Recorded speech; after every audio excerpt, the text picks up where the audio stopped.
જોઈ શકો છો અહીંયા લોકસભાની ચૂંટણી માટે ધમધમાટ શરૂ થઈ ચૂક્યો છે, પરંતુ બનાસકાંઠાનું એક એવું ગામ કે આઝાદીના 75 વર્ષ બાદ પણ વિકાસથી વંચિત રહ્યું છે. વિકાસની વાતો કરતા જે અધિકારીઓ છે, સરકારમાં બેઠેલા જે નેતાઓ છે, શું એમને આ ગામ ક્યારેય નહીં દેખાયું હોય?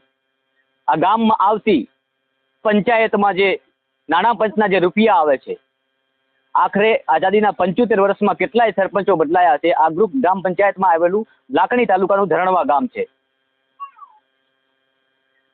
આઝાદીના 75 વર્ષ બાદ પણ જો આવા પોસ્ટર લગાવવા પડે તો વિકાસ ક્યાં છે? કોનો વિકાસ થયો? આ બરબી વાસ્તવિકતા જાણવા માટે લાખણી તાલુકાના ધરણવા ગામે પહોંચ્યો છું અને આવા પોસ્ટર લાગ્યા છે. સમસ્ત ધરણવા ગ્રામજનો, અમને પ્રાથમિક સુવિધાઓ ન મળતા અમે લોકસભાની ચૂંટણીનો બહિષ્કાર કરીએ છીએ. આ વાસ્તવિકતા નહીં તો બીજું શું છે? કેમ અત્યાર સુધી આ ગામને વિકાસથી વંચિત રાખ્યું? શું આ ગામની કોઈ અત્યાર સુધીના કોઈ પણ નેતાએ મુલાકાત નહીં લીધી હોય? આ ગામ ક્યાં આવેલું છે એવું અત્યાર સુધી કોઈને ખબર નહીં હોય? શું આ ગામ માટે ક્યારેય સરકારમાંથી કોઈ ગ્રાન્ટ નહીં આવી હોય?